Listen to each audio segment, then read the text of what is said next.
के समय हम, ठीक है चलो अब देखिए, this green line is your boundary of the cell. Suppose this is not this red one, ये green line के अंदर क्या है, आपका सिस्टम है जिसको आपका लिविंग सिस्टम है। तो smallest unit of the living system that is your cell. तो इस ग्रीन लाइन के अंदर आपका सेल है, समझ लीजिए लिविंग सेल। अब देखिए क्या क्या हो रहा है यहाँ पर एक्टिविटी। ग्रीन बाउंड्री के ऊपर क्या एक्टिविटी हो रहा है, यहाँ पर एक रेड एरो दिख रहा होगा आपको, यहाँ सिस्टम, इंटरसेल्युलर, ट्रांससेल्युलर, ठीक है। यहां पर आदान प्रदान हो रहा है मॉलिक्यूल्स, जैसे आप कहिए सॉल्यूट्स और वाटर का आदान प्रदान हो रहा है। सिर्फ मॉलिक्यूल्स बोलना उचित नहीं रहेगा, मॉलिक्यूल्स में सब आ गया, सॉल्यूट भी हो गया, वाटर का मॉलिक्यूल। सॉल्यूट और वाटर दोनों डिफरेंट मैकेनिज्म के थ्रू आदान प्रदान होता है। तो आप कहोगे सॉल्यूट एंड वाटर मॉलिक्यूल्स जो है का आदान प्रदान हो रहा है आउटसाइड वर्ल्ड और इनसाइड वर्ल्ड के बीच में, इंटीरियर एंड एक्सटीरियर के बीच में यहाँ हो रहा है। अब इसके अंदर जितना है वो सब इंट्रासेल्युलर है, और ग्रीन के बाहर जितना है, टर्म भी आप ध्यान रखिए, वो कहा जाएगा क्या, इंटरसेल्युलर। इंट्रा मतलब अंदर में और इंटर मतलब बीच में। तो इंटरसेल्युलर बीच में क्यों कहा गया कि सेल जब होगा तो इसके बगल में भी कोई सेल होगा। ओके, तो ये क्या हो गया, इंटरसेल्युलर उसको बोले कि जो इस सेल का बगल के सेल का भी नहीं है और अपना सेल का भी नहीं है, बीच का है, तो वो इंटरसेल्युलर स्पेस हो गया, दोनों सेल के बीच का स्पेस। अब इंट्रासेल्युलर में क्या हो रहा है, अब सिस्टम इंट्रासेल्युलर के अंदर आइए। अब यहां से स्टार्ट करते हैं, आपका क्या क्या फंक्शन हो रहा है। नहीं, पहले ये आदान प्रदान तो हो रहा है, पहले तो आप ग्रीन बाउंड्री पर देखिए, आदान प्रदान हो रहा है सॉल्यूट्स का और वाटर मॉलिक्यूल्स का। तो सिर्फ आदान प्रदान ही नहीं हो रहा है सॉल्यूट एंड वाटर मॉलिक्यूल्स का, there is paracrine event also is happening on this boundary. Okay, paracrine event क्या है, एनीबॉडी? एंडोक्राइन और पैराक्राइन दो तरह के होते हैं। सर सिग्नलिंग होता है इससे, सिग्नल। किसने बोला, नाम बताइए। सर हम सलमा। सलमा, ओके गुड, सही बोले आप। सर दोस्त कम्युनिकेट करते हैं, सिग्नल पैराक्राइन, भेजते हैं, फिर आपस में कम्युनिकेट करते हैं। हाँ, लेकिन सिग्नल कौन भेजता है, उसीलिए टर्म है उसका पैराक्राइन। सिग्नल भेजता है, पैरा से समझ लो पड़ोसी, सिग्नल जो है पड़ोसी भेजता है। इसके बगल वाला जो सेल है, एडजेसेंट सेल है, अगर कोई ऐसा इवेंट हुआ इन दैट एडजेसेंट सेल और through a molecule it is communicating with the neighboring cell, then that will be called as the paracrine. Local उसका इफेक्ट है, बगल का नेबरिंग सेल से इसको सिग्नल गया कि you change your this thing. Okay, बगल के सिग्नल से कोई सेल से सिक्रीट हुआ कोई secretory protein, and if that protein has bound to the receptor present on the surface of the cell, and that's ligand receptor binding से cell के अंदर, हम जानते हैं बहुत सारा cyclic MP dependent signalling pathways होते रहे, और भी सिग्नलिंग पाथवे अलग तरह का, तो वो सब कहाँ से हो रहा है, साइक्लिक एमपी आ रहा है, कंसंट्रेशन बढ़ रहा है। एंडोक्राइनोलॉजी पर उनको पता होगा, कंसंट्रेशन कहीं और बढ़ रहा है, इंक्रीज हो रहा है, लेकिन ग्रेडियंट जो क्रिएट होता है पूरा उस साइड तक हो जाता है। तो वो भी क्या है, पैराक्राइन फंक्शन है। और एंडोक्राइन फंक्शन क्या है, एंडोक्राइन मतलब लोकली नहीं है, हो रहा है दूर में, यानी हाइपोथैलेमस में हार्मोन बन रहा है, पिट्यूटरी में हार्मोन बन रहा है, ओके, लेकिन एक्शन हो रहा है उसका ओवरी पर या टेस्टिस में। ओके, तो that will be called as endocrine effect. तो पैराक्राइन हो रहा है इसमें, ओके। एंडोक्राइन भी हो रहा है, फीडबैक रेगुलेशन एंडोक्राइन सिस्टम से, क्योंकि hormone receptors are there, factor receptors are there, enzymes, surface embedded enzymes are present, signals होगा, सिग्नलोसोम्स है, इंटरमीडिएट मेटाबोलाइट्स है, पूरा मेटाबोलोम है इसके अंदर, सेल के अंदर क्या है, मेटाबोलोम है। ओके, अब देखिए प्रोटियोम, लिपिडोम और ग्लाइकोम, तीनों का यहां पर देखिए ओवरलैपिंग है। कुछ प्रोटीन ऐसे हैं यानी लाइपोप्रोटीन्स, ये ऑरेंज वाले, दीज आर द लाइपोप्रोटीन्स, और ये these are the glycoproteins, and these red ones are the lipopolysaccharides, यानी इसमें लिपिड एंड प्रोटीन। तो इस तरह से डिफरेंट डिफरेंट मैक्रोमोलिक्यूल्स का कॉम्बिनेशन है, और ये जीन है, ये जीनोम है। ओके, ट्रायंगल में दिखाया जीनोम। अब आप देखिए कि सम जीन्स, इसमें आप देखेंगे some genes are responsible for the lipidome fraction, some genes are responsible for the glycosome, some genes are proteome. इस पर आप एरिया पर मत जाइएगा, इसमें ऐसा नहीं समझिएगा कि कम जीन है प्रोटियोम के लिए। प्रोटियोम में बहुत ज्यादा डाइवर्सिटी है, सबसे ज्यादा इसी का जीन, सारा प्रोटीन जीन यहीं से डिराइव है, ग्लाइकोम। ओके, तो जीन्स आर ऑल्सो, अब अगर ये यहाँ पर ओवरलैप दिखाया नहीं, ओके, अगर ये जीन्स का ओवरलैप होता जीनोम के साथ, या आप ये हाँ दिखाया है दिस ओवरलैपिंग रीजन, बीच में जो व्हाइट है, this will be your housekeeping gene, and because of the, if एक सेकंड, बार-बार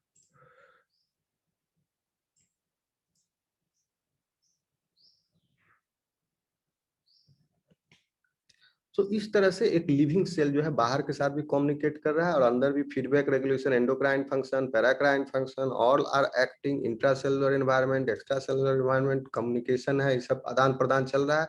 once the communication with the outside world, intracellular world is discontinued, communication discontinued हो गया, then the death will start of this cell, death process will start अगर ये discontinue हो गया तो। चलिए आगे बढ़े।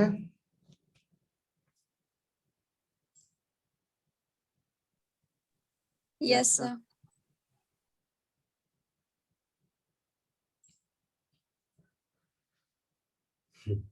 Proteins, polynucleotides and polysaccharides have large number of monomeric subunits and thus high molecular weights. इसका प्रोटीन, polynucleotides and polysaccharides, ठीक है। मॉलिक्यूलर वेट अब कितना हो सकता है इसका, क्योंकि बहुत सारा मोनोमेरिक है, 5000 से ऊपर है तो मैक्रोमोलिक्यूल बोले in the range of 5000 to more than 1 million. Protein हो गया 5000 से ऊपर 1 मिलियन तक, अप टू सेवरल मिलियन, 5000 से सेवरल बिलियन तक, सेवरल बिलियन, समझ रहे हो? नहीं दिख रहा है सर, नहीं दिख रहा है, ओहो, नहीं। ओके ओके, अभी अभी दिख रहा है? यस सर, दिख रहा है। ठीक है, सर तो डीएनए का कितना है मॉलिक्यूलर वेट, बिलियन में भी हो सकता है for nucleic acid, and in millions for polysaccharides such as starch. Individual lipid molecules are much smaller, 750 से 1500, and are not classified as macromolecules, but they can associate non-covalently into very large structures. जैसे plasma membrane में बहुत large structure में non covalently linked था। Cellular membranes are built of enormous non-covalent aggregates of lipid and protein molecules. ठीक है, given their characteristic information rich subunit sequences, किसका subunit sequence information rich है, protein का और न्यूक्लिक एसिड का, क्योंकि इसमें जो सीक्वेंस है अमाइनो एसिड का सीक्वेंस प्रोटीन में, और न्यूक्लिक एसिड का न्यूक्लियोटाइड्स का सीक्वेंस, बेसेस का सीक्वेंस न्यूक्लियोटाइड्स में, ये कोई रैंडम सीक्वेंस नहीं है, कोई अनमना ढंग से कोई सीक्वेंस नहीं है, कुछ भी हो गया ऐसा नहीं है, ये डिफाइंड पैटर्न है। अगर एक पर्टिकुलर टाइप ऑफ प्रोटीन है तो उसमें पहला अमीनो एसिड के बाद दूसरा अमीनो एसिड कौन सा होगा ये फिक्स्ड है, अगर वो एक पर्टिकुलर टाइप ऑफ प्रोटीन है तो।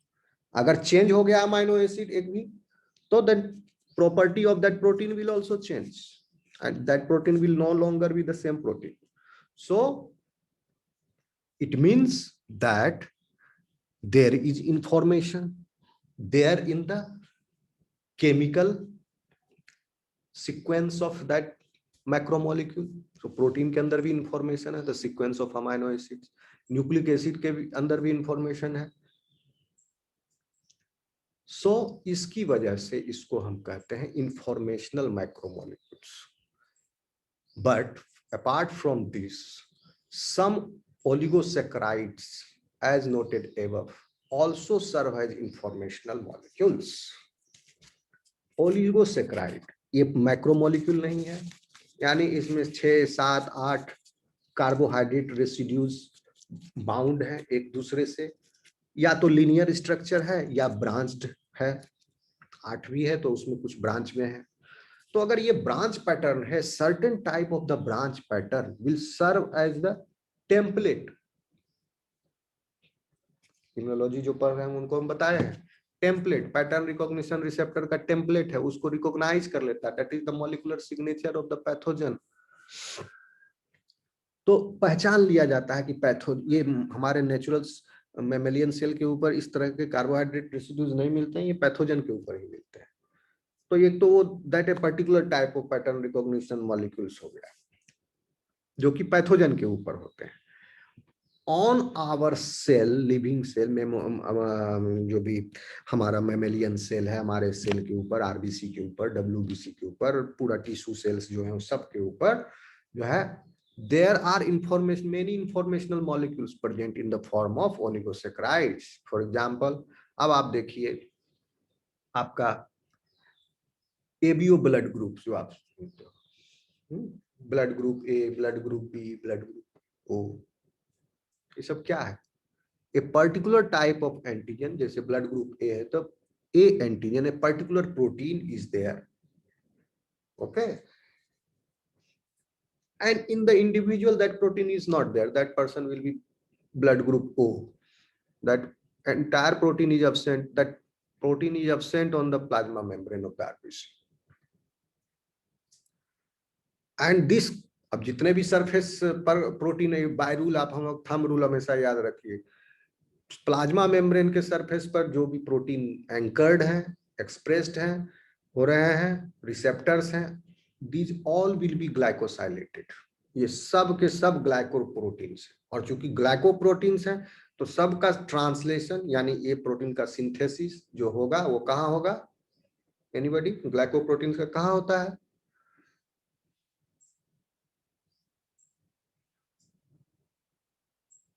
कहाँ होता है सिंथेसिस ग्लाइकोप्रोटीन का? हेलो, आवाज आ रही है? Yes sir. अरे आता नहीं है पता. बोलो, नहीं आता है तो बोलो नहीं पता है सर, बता दी. नहीं पता. फ्रैंक करो, लजाओ नहीं कि नहीं आता है तो हम नहीं बोल रहे. ठीक है, ग्लाइकोप्रोटीन का प्रोटीन का सिंथेसिस आपको पता है राइबोसोम के ऊपर होता है. तो ग्लाइकोप्रोटीन का सिंथेसिस वैसे राइबोसोम पर होता है जो कि एंडोप्लाज्मिक रेटिकुलम के ऊपर प्रेजेंट होते हैं. ओके, तो रफ एंडोप्लाज्मिक रेटिकुलम में उसके ल्यूमन में ग्लाइकोप्रोटीन का सिंथेसिस होता है, driven by the ribosome present on the membrane, और you can say the lamellae of endoplasmic reticulum. तो अब आपका कार्बोहाइड्रेट रेसिड्यूज, और ये एक सर्टेन ये सिग्नेचर है, टैगिंग है. ओके, तो एक specified type of carbohydrate residues branch pattern को रिकॉग्नाइज करता है, इसलिए ये भी एक तरह से इंफॉर्मेशनल मॉलिक्यूल्स है. बट ये इंफॉर्मेशनल मॉलिक्यूल है, but protein and nucleic acids are, DNA are informational macromolecule, and this one is informational molecule only. Clear है? आगे बढ़े. छोटा है, यस. मॉलिक्यूल बोले हैं सिर्फ. अब देखिए आगे का जो टॉपिक है वो बहुत ही ज्यादा कंसेप्चुअल है, इसको आप बहुत ध्यान से समझिए. नहीं समझिएगा, ध्यान से सुनिएगा तो आपको समझ में नहीं आएगा। केमिस्ट्री में आप लोग बार बार पहले भी पढ़े होंगे, पढ़े हो आइसोमर। Yes sir. आइसोमर क्या होता है, पढ़े हो?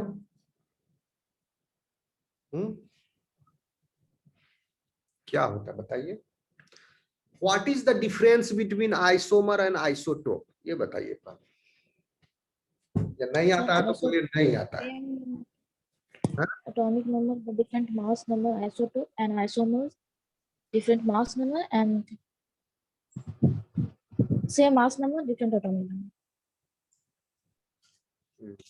नाम बताइए अपना, क्या कौन है? Sir, स्नेहा. ताकि मैं भी तो जानूं। हाँ ठीक है, partially you are correct but not, क्योंकि आइसोमर जो है क्या है, isomer chemical formula is same, okay, but Yes. the configuration will be different. This is isomer. Isotope क्या है? आइसोटोप हम न्यूक्लियस के संदर्भ में बोलेंगे, यानी उसका न्यूक्लियस में प्रोटॉन न्यूट्रॉन कितना है। अगर मास नंबर डिफरेंट हो गया बट एटॉमिक नंबर सेम है, जैसे C12 and C14, these are two different isotopes. Chemical structure दोनों का सेम ही होगा। Chemical structure means either C12 bind with other, either C12 forms 4 covalent bonds or C14 form 4 covalent bonds. Both will result into a tetrahedron structure. The angle between each will be 1:109.5. ये C12 हो या C14 हो, different isotope भी हो, लेकिन इसका टेट्राहाइड्रोन geometry जो है कार्बन बॉन्डिंग का, that will B the same. लेकिन आइसोमर में तो क्या हो गया, आइसोटोप क्या हो गया? Same atomic number, different mass. तो सर isomers में तो conformational changes भी होता है ना? हाँ, अभी हम आ रहे हैं उस पर। सिर्फ कन्फर्मेशनल नहीं, कन्फर्मेशनल से पहले कॉन्फ़िगरेशन आपको समझना होगा। ये दो डिफरेंट टर्म है। बहुत लोगों को आज तक समझ में नहीं आता, पोथी पढ़ जग मुआ पंडित भया न कोई, ठीक है, बहुत पढ़ाई कर लिया, लेकिन कॉन्फ़िगरेशन एंड कन्फर्मेशन के बीच में क्या अंतर है ये आप नहीं पता, तो मैं आज आपको बताऊंगा। ठीक है, तो अब देखिए टेट्राहाइड्रोन जो है ये आपका कार्बन सेंटर में है। ये स्ट्रक्चर, ये एक प्रॉपर्टी है कार्बन का, जिसकी वजह से ही पूरा दुनिया में सब ऑर्गेनिक मॉलिक्यूल बन सका। ये और किसी एलिमेंट में इस तरह का पिक्यूलियर प्रॉपर्टी नहीं है, ये कार्बन के पास है। अब इस पिक्यूलियर प्रॉपर्टी की तरह कार्बन को क्या क्या प्राप्त होता है? कार्बन को ये प्राप्त होता है कि अब ये चार तरफ से ये बॉन्ड कर सकता है, और यहां पर 4 groups can be there. Carbon can form single bond with 4 different groups. पहले इस बात को ध्यान में रखिए, अभी डबल बॉन्ड को भूल जाइए, क्योंकि अगर डबल बॉन्ड होगा तो रोटेशन अराउंड दिस एक्सिस, क्योंकि डबल बॉन्ड है, this axis will be limited.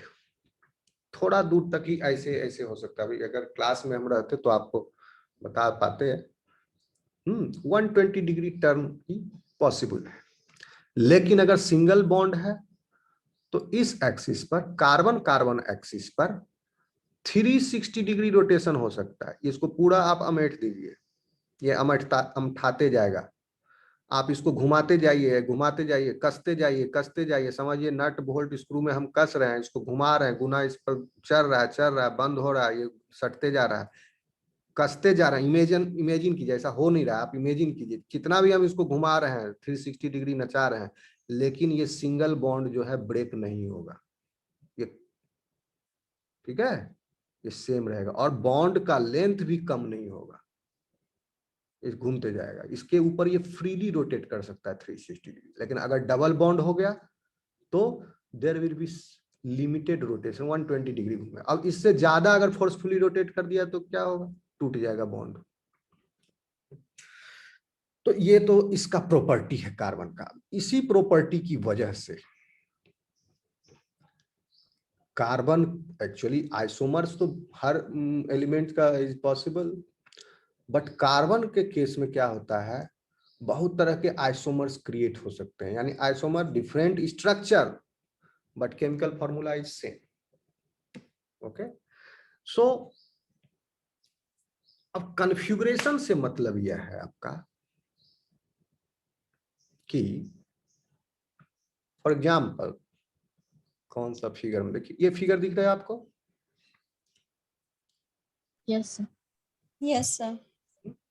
here the example is malic acid and fumaric acid। Malic Yes, acid sir.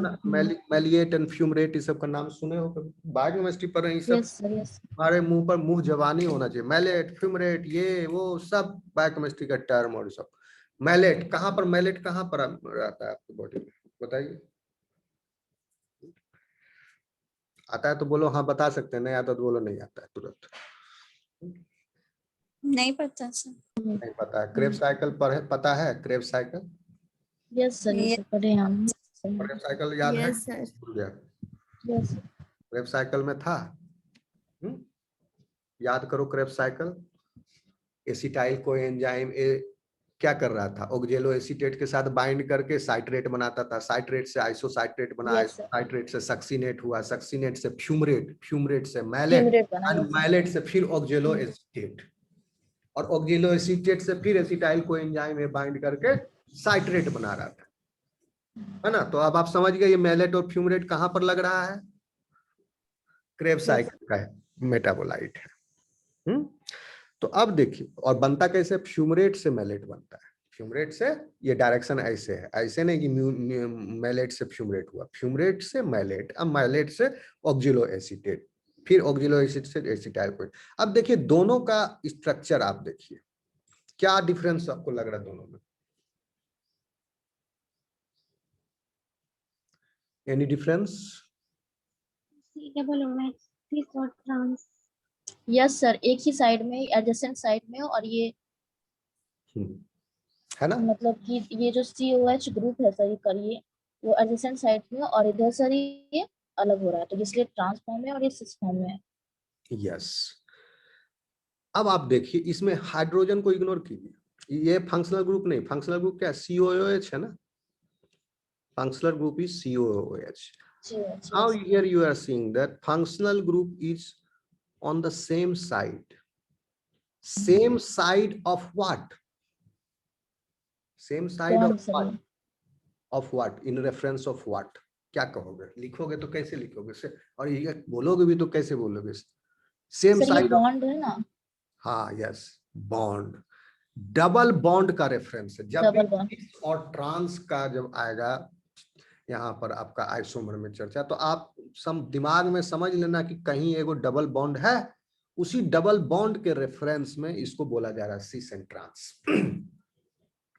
तो अब ये डबल बॉन्ड के एक साइड में है फंक्शनल ग्रुप, और इसमें क्या है, एक इधर है एक परली तरफ है, तो दोस्तों ये ट्रांस हो गया। अब आप देखिए कि फ्यूमरेट से मैलिक एसिड बना, तो ये जो आइसोमर है स्टीरियो आइसोमर कहा जाता है, ऐसे आइसोमर्स को स्टीरियो आइसोमर्स कहा जाता है, and these isomers are not interconvertible। ये दोनों एक दूसरे में, अब देखिए आप कहेंगे कि सेम स्ट्रक्चर सेम कंपोनेंट, दोनों एक दूसरे में तब्दील हो सकता है क्या,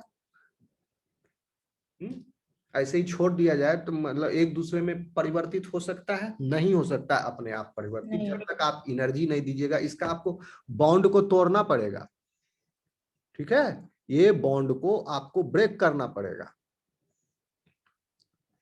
एंड ब्रेक ये हाइड्रोजन बॉन्ड, ये डबल बॉन्ड को, सॉरी, ये डबल बॉन्ड ब्रेक होगा और ये रोटेट होकर के ऐसे जाएगा, तब COH नीचे आएगा, तब H।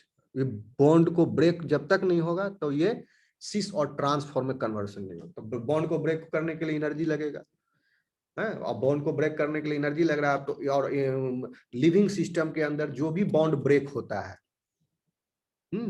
उस सब बॉन्ड को ब्रेक करने में क्योंकि एनर्जी लगता है, तो एनर्जी लगता है तो एनर्जी कहां से आएगा? एनर्जी रिक्वायरमेंट को कम करने के लिए, ट्रांजिशन स्टेट को मेंटेन करने के लिए, ताकि इनिशियल एनर्जी कम लगे, एक एंजाइम रहता है सिस्टम में प्रेजेंट आपका। एंजाइम ही इस सब सारे केमिकल रिएक्शंस को पॉसिबल बनाता है, जो कि आर्टिफिशियल लेबोरेटरी में, टेस्ट ट्यूब में इम्पॉसिबल है वो सारे रिएक्शन। फॉर एग्जाम्पल, अगर जो आप खाना खाते हो 3-4 घंटा में bread becomes you, okay, a piece of bread जो आप खाते हो, तो 3-4 घंटा में अगर सलमा खाई ब्रेड तो सलमा के बॉडी का पार्ट बन गया, जो दूसरा आदमी खाया दूसरा का किया, तीसरा जो भी आदमी, जो सब ब्रेड ही खाया, ओके। लेकिन क्या बोलना चाह रहे थे, भूल गए। हाँ, तो यहां पर क्या है, उसमें वहां पर एनर्जी लगेगा, तो इसीलिए हाँ, फूड पार्टिकल्स जो आप डाइजेस्ट करते हो, तो फूड पार्टिकल को डाइजेस्ट करने में अगर एंजाइम नहीं रहे, गैस्ट्रिक जूसेस नहीं रहे, डाइजेस्ट कंप्लीटली, सिर्फ डाइजेस्ट करने में, उसके बाद हम एब्जॉर्प्शन एसिमिलेशन की बात नहीं कर रहे हैं, सिर्फ डाइजेशन करने में, यानी आप कार्बोहाइड्रेट, स्टार्च, एक आलू खाए, आलू में क्या है? स्टार्च है, ग्लूकोज का पॉलीमर, उस ग्लूकोज के पॉलीमर से सब ग्लूकोज मॉलिक्यूल को अलग करने तक के क्रम में, जो कि आपका स्मॉल इंटेस्टाइन में जाके कंप्लीट होगा, क्योंकि स्मॉल इंटेस्टाइन में फिर निकलता है कौन सा एंजाइम? माल्टेज। जब डाइसैकराइड स्टेज पर पहुंचता है तो माल्टेज एंजाइम जो है ग्लूकोज और ग्लूकोज के बीच के बॉन्ड को ब्रेक करता है। Maltase is disaccharide of glucose and glucose. तो स्टार्च जब टूटता है तो 2 ग्लूकोज के ग्रुप में है, 3 ग्लूकोज के, तो 2 ग्लूकोज के ग्रुप में माल्टेज, तो फिर बाद में एक्शन तो स्मॉल इंटेस्टाइन में कंप्लीट होता है। मुंह में आपका जो है स्टार्च जो है एंजाइम जो है अमाइलेज क्या करता है, वो स्टार्च को छोटा छोटा ग्रुप में तोड़ देता है, मतलब 6 कार्बन ग्रुप, 6 ग्लूकोज का ग्रुप, 7 ग्लूकोज कंपाउंड ग्रुप, बाद में फाइनली वो डाइसैकराइड, तो वो आगे बाद में कभी होगा तो पढ़ाएंगे। सिर्फ इतना ही प्रोसेस होने में 50 साल लगेगा, समझे? कितना होने में? स्टार्च से लेकर के फाइनली ग्लूकोज तक कन्वर्ट होने, अगर एंजाइम ना रहे तो एंजाइम जो है थ्रू द, मतलब एक ट्रांजिशन स्टेट होता है, एंड उसके through energy requirement and the time सबको ड्रास्टिकली कैटलाइज कर देता है। एंजाइम काइनेटिक्स में पढ़ाएंगे आपको, तो ये सब बताएंगे। तो आप समझ लीजिए कि ये दोनों आइसोमर जो है इंटर कन्वर्टेबल नहीं है अपने आप, इसको चूंकि क्रेब साइकिल में बताया, इसके बाद लगा ये फ्यूमरिक के बाद मालेट बना, ठीक है, तो यहाँ पर भी एनर्जी लगा और एक स्पेशल एंजाइम यहाँ लगा, तो ये हो गया ये आपका। तो ये हम फिगर दिखाने का मतलब है कि आप समझिए कि आइसोमर का मतलब क्या होता है। तो this you can say that these two compounds are different because they are in different configuration, although their molecular formula are same, but because their structure are different, their configuration is different, their physical as well as chemical properties also will be different in the case of this cis and trans। क्यों? Chemical properties देखिए different होगा। अब जो इस enzyme है इसके response, इसके पहले वाला स्टेप का जो नहीं, यहाँ देखिए फ्यूमरेट से मैलिक एसिड में जो एंजाइम कन्वर्ट कर रहा है उसका सबस्ट्रेट क्या हुआ? फ्यूमरिक एसिड हुआ। तो उसके एक्टिव साइट में this structure will fit, not this structure. So this structure of fumarate will fit and it will give rise to malic acid of this structure. अब आगे मैलिक एसिड से ऑक्जेलो acetate बनने का जो एंजाइम होगा उसके active site में this structure will fit. तो this is the different configurations ये कन्फिगुरेशन हुआ। अब देखिए क्या कह रहा है bold statement, 3 dimensional structure is described by both configuration and conformation. पहले हम लोग कॉन्फ़िगरेशन देखेंगे और बाद में कन्फर्मेशन देखेंगे। क्लियर है सब लोगों को, समझ में आ रहा है? Yes, Yes, sir. sir. Yes, sir. देखिए, the covalent bonds and functional groups of a biomolecules are of course, ठीक है, covalent bonds and functional groups of a biomolecules are of course central to its function, but so also is the arrangement of the molecules constituent atoms in the 3-dimensional step is its stereochemistry। किसी भी biomolecule का आपका functional group और उसका covalent bond जो है central है function के लिए। अगर कोवेलेंट बॉन्ड ही टूट जाएगा तो केमिकल नेचर ही खत्म हो जाएगा, उस कंपाउंड ही खत्म हो गया तो उसका एक पर्टिकुलर केमिकल, तो these are the central, okay, to its function, but their arrangement of the molecules, but so also is the arrangement of the molecules constituents atom। arrangement किसका? molecules, molecule के constituent atom का। ये molecule है, इसके constituent atom यानी hydrogen, carbon, oxygen, अलग अलग atoms का जो है arrangement in 3-dimensional space is its stereochemistry। So based upon this, there are many isomers commonly called as stereoisomers। Carbon containing compounds commonly exist as stereoisomers। Carbon के जो isomers हैं उनको हम स्टीरियोआइसोमर्स कहते हैं। इसका भी एक कारण है क्योंकि कार्बन जो है 4 ग्रुप के साथ मैक्सिमम बॉन्ड कर सकता है। आप जानते हैं 4 सिंगल बॉन्ड के साथ, ओके, इसीलिए स्टीरियो आइसोमर हो सकते, इसके आइसोमर्स को कहते हैं। दूसरा कोई एलिमेंट 4 के साथ नहीं करता है। Molecules with the same commonly exist as stereoisomers, molecules with the same chemical bonds, same chemical bond है एंड सेम केमिकल फॉर्मूला है बट डिफरेंट कॉन्फ़िगरेशन।